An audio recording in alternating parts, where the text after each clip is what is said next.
Amigas, amigos, los saluda con el afecto de siempre José Manuel Villalpando, esta vez para proponerles una reflexión. ¿Qué hacían nuestros antepasados cuando la ciencia era impotente? Muy sencillo. Invocaban devotamente a la Virgen de Guadalupe, implorando su protección. Así actuaron cuando se vieron amenazados por las terribles epidemias que asolaron a México durante la época virreinal.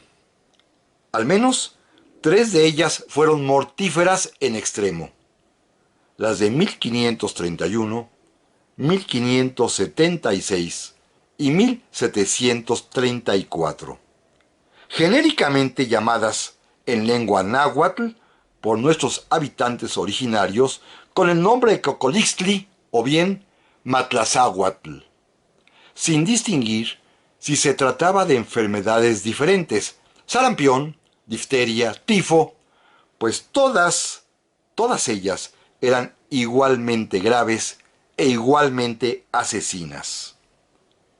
Por supuesto, la incipiente ciencia médica de aquel tiempo se hallaba impedida para poner remedio a esas pandemias devastadoras.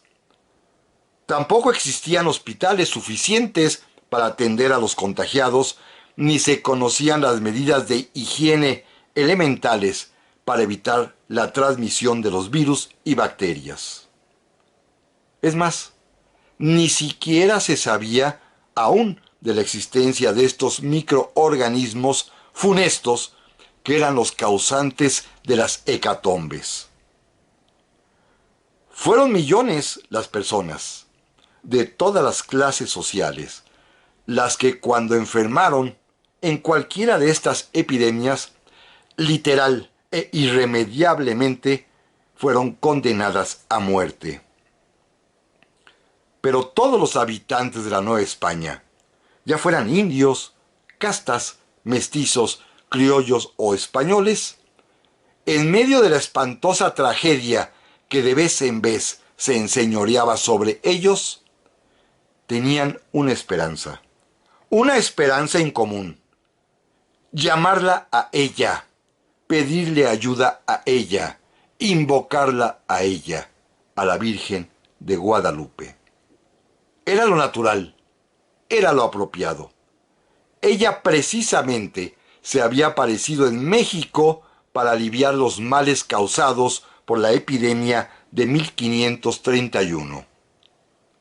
Todos lo sabían, todos conocían la historia, todos habían escuchado el relato. En el Nican Mopogua claramente estaba escrito que ella venía a proteger a los mexicanos contra la enfermedad. Por eso apareció en ese preciso año, cuando la epidemia arrasaba con todos los pobladores, cualquiera que fuera su origen. A veces, en los días de calma y pacífica existencia, los fieles solo sabían decir que ella había pedido se le edificara un templo. Pero, en los momentos de tribulación y de angustia, recordaban las circunstancias exactas, las palabras textuales que la Virgen dirigió a Juan Diego cuando éste le expuso que su tío Juan Bernardino se hallaba gravemente enfermo de la peste y que moriría pronto. Y ella lo consoló, y ella le dijo aquellas palabras inolvidables que nos regaló a todos los mexicanos. ¿Qué no estoy yo aquí que soy tu madre? ¿No estás bajo mi sombra? ¿No soy tu salud? ¿No estás por ventura en mi regazo? ¿Qué más has menester? No te apene ni te inquiete otra cosa, no te aflija la enfermedad de tu tío, que no morirá ahora de ella. Está seguro que ya sanó. Desde entonces, los mexicanos de aquel tiempo, los novohispanos de todas las edades y condiciones, comprendieron que contra las epidemias, que eran inevitables, que eran invencibles por la precaria medicina de su época, lo único que tenían con lo único que contaban. Era con la protección de la Virgen de Guadalupe. Para eso había aparecido en México. Para eso había venido. Pronto lo entendieron, a grado tal de que oficialmente la declararon, ya en el siglo XVIII, luego de varias pandemias igualmente atroces, reina y patrona de México y su escudo contra las epidemias. Así de claro y de contundente, era la protectora, la que defendería a esta nación de esos graves males que de cuando en cuando la aquejaban con tal violencia. Por eso, en todos los hogares, desde las más humildes chozas hasta los más opulentos palacios, las familias se reunían ante su imagen para pedirle, para rogarle, para suplicarle. La medicina no les servía. Lo único que tenían era su fe en ella. Por supuesto que hoy, ante esta grave epidemia que nos amenaza, contamos con mucho mejores medidas de higiene preventiva, con hospitales bien equipados para atendernos, con médicos y enfermeras dedicados, responsables y conocedores. Y sin embargo, sabemos que no hay medicina contra el coronavirus. La ciencia fue tomada por sorpresa y aún no encuentra la vacuna o el tratamiento que evite su expansión y su alto índice de contagio y mortalidad. Este es el reto que enfrentaremos en México en breve. Por lo tanto, y con el debido respeto a todas las creencias y a todas las opiniones, yo me he preguntado si además de seguir las recomendaciones higiénicas, si aparte de quedarnos en casa en cuarentena, si acatamos lo de mantener la sana distancia, ¿no sería bueno también recobrar la fe de nuestros antepasados? ¿No valdría la pena pedir una ayudadita? ¿No convendría recordar que ella vino para protegernos? Por supuesto, en nuestro mundo tan racionalmente moderno y de tanta tecnología, podemos y debemos confiar en la ciencia.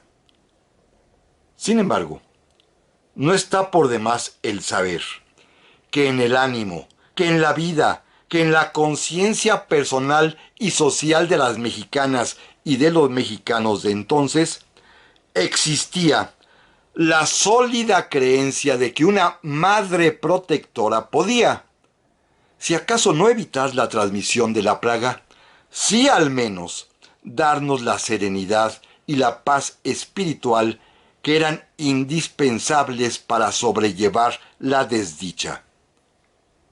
Y antaño lo tenían muy claro. Se trataba del amor de una madre, no de magia ni de supercherías. En una de las varias interpretaciones que existen del Nican Mopogua, la del sacerdote jesuita José Lucas Anaya, quien vivió allá por el siglo XVIII, ella, la Virgen de Guadalupe, al describirse a sí misma, nos dijo esto: contra epidemias, fuerza poderosa tendrá mi imagen, pues confeccionada en ella ha de mirarse la que es rosa en Jericó o en México plantada. Del Matlazáhuatl, la calamitosa llama voraz, en su infección cebada, a su total no llegará el exterminio hasta que acudan a mi patrocinio. ¿Eficaz contra el contagio? Quizá no, pero una madre no está para recetar fármacos antivirales, sino para cuidar a sus hijas e hijos en la salud y en la enfermedad, para estar presente en lo próspero y en lo adverso, porque una madre está para escuchar y para confortar. Lo sabían entonces y estaban orgullosos de que ella estuviera a su lado, con la certeza de que podían contar con ella. Y el mundo entero estaba enterado, Pues no sin cierta envidia un papa desde Roma había declarado que la Virgen en su advocación guadalupana, no hizo cosa igual con ninguna otra nación. Sinceramente, creo que una vez más, al menos yo en lo personal así lo pienso, comprobaremos que la historia de la Virgen de Guadalupe no solo se conjuga en tiempo pasado, sino sobre todo y también en presente continuo. Muchas gracias por su atención.